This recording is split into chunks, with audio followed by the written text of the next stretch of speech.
ये दीप प्रज्वलन साथ में हमारे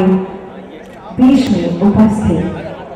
कौमी एकता सांप्रदायिक सौहार्द को बढ़ावा देते हुए विभिन्न धर्मों के मतानुयायी उनके गुरु ये खूबसूरत क्षण जब हमारा देश हमारा प्रदेश अपनी गंगा जमुनी तहजीब के लिए जाना जाता है। मौलाना अबुल कलाम आजाद इसी विरासत को लेकर के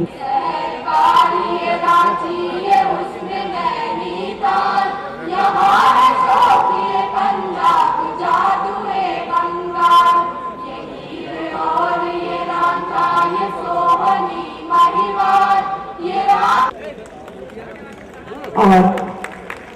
ये सामने मौलाना अबुल कलाम आजाद देश के पहले शिक्षा मंत्री और भारत रत्न जिन्हें 1992 में दिया गया था, उनकी मूर्ति का नाम योजना की और साइकिल वितरण के लिए हम सादर अनुरोध कर रहे हैं माननीय मुख्यमंत्री जी से कि अपने कार्यक्रमों से समाजवादी पेंशन योजना के लाभार्थियों को चेक वितरण करें। श्रीमती मोहम्मद सगीर खान, पुष्पलता वर्मा, विपिन कुमार यादव, अंकित वर्मा, मानसी गुप्ता, लक्ष्मी यादव, कहकशां अंजुम, प्रियंका देवी और शबनम बानी माननीय मुख्यमंत्री जी के कर कमलों से मंच पर 10 लोगों को ये साइकिल उन मजदूरों के लिए होती है जो कि दूर अपने काम पर जाते हैं। माननीय मुख्यमंत्री जी की दूरदर्शिता और ये उम्मीद की साइकिल हीरालाल अवधेश, प्रदीप कुमार,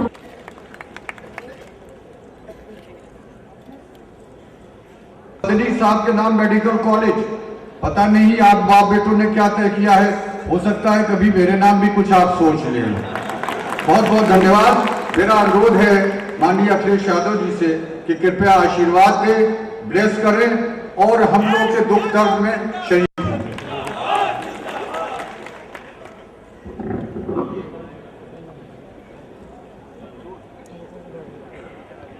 मौलाना आजाद इंस्टीट्यूट में इस समारोह में उपस्थित और जिनके बुलाने पर हम लोग यहाँ पर मौजूद हैं, आदरणीय हमारे वी साहब, मंच पर बैठे हुए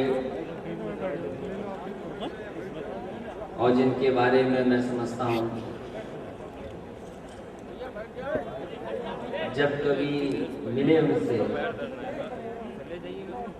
तो कहीं ना कहीं यही सीख मिली कि कैसे आगे और बढ़ा जाए। ऐसे लॉर्ड खालिद हमीद साहब, मंच पर बैठे सिराज कुरैशी साहब, वाइस चांसलर वसीम अख्तर साहब, मंसूर हसन साहब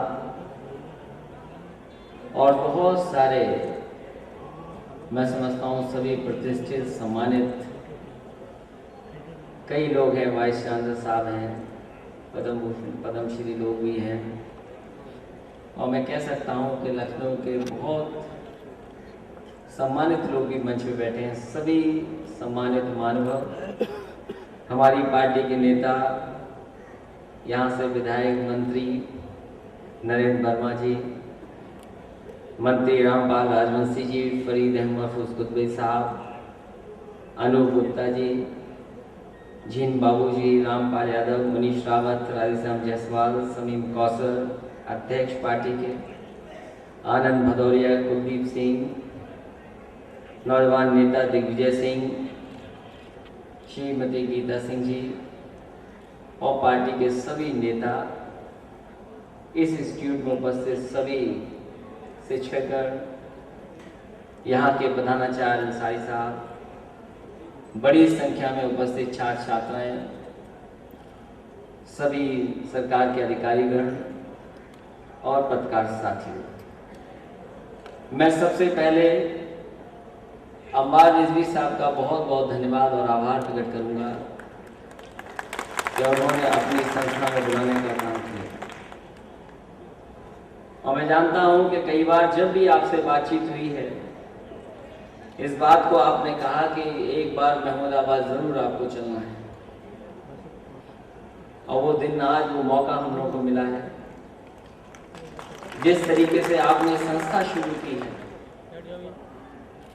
और जिस समय आपने मन बनाया होगा संस्था को शुरू करने का, आपको नहीं लगता होगा कि इतनी बड़ी संस्था बन करके तैयार हो जाएगी, इतने बच्चों को पढ़ने का मौका मिल जाएगा। मैं जहां आपका धन्यवाद देता हूं, आपके सहयोगी साथियों का भी धन्यवाद दूंगा कि उन्होंने आपका सहयोग भी किया और आपके साथ अभी भी लगातार खड़े हुए हैं। जहां तक आदरणीय अम्बार रिजवी साहब के बारे में कहने की बात है, मैं ये कह सकता हूं कि एक आधी ईद छुट्टी होगी, वरना हर ईद पर मैं गया हूं उनके यहाँ। और जितनी उनकी मिठाई सिवैयां मीठी हैं, उससे ज्यादा उनकी बातें मीठी रही हैं। और आज जब हम लोगों का स्वागत सम्मान भी हुआ है, तो आपने जो शॉल पहनाई है, अब इस सर्दी में तो हम लोग नहीं पहन पाएंगे, अब अगले वर्ष ही सर्दियों में पहनने का मौका मिलेगा। आपने इस संस्था को खड़ा किया है। महमूदाबाद, इसका एक अपना इतिहास भी रहा है। वो अच्छे लोग होते हैं, वो कामयाब लोग होते हैं जो अपनी जीत भी स्वीकार कर लेते हैं, और जब कभी थोड़ी बहुत हार भी हो जाए तो उसी सम्मान के साथ हार भी स्वीकार करें। मैं अपने नेताओं को भी धन्यवाद दूंगा कि जो राजनीतिक रूप से लड़ते रहे आपस में, लेकिन आज मौलाना आजाद जी के नाम पर दोनों तीनों हमारे नेता एक मंच पर हैं।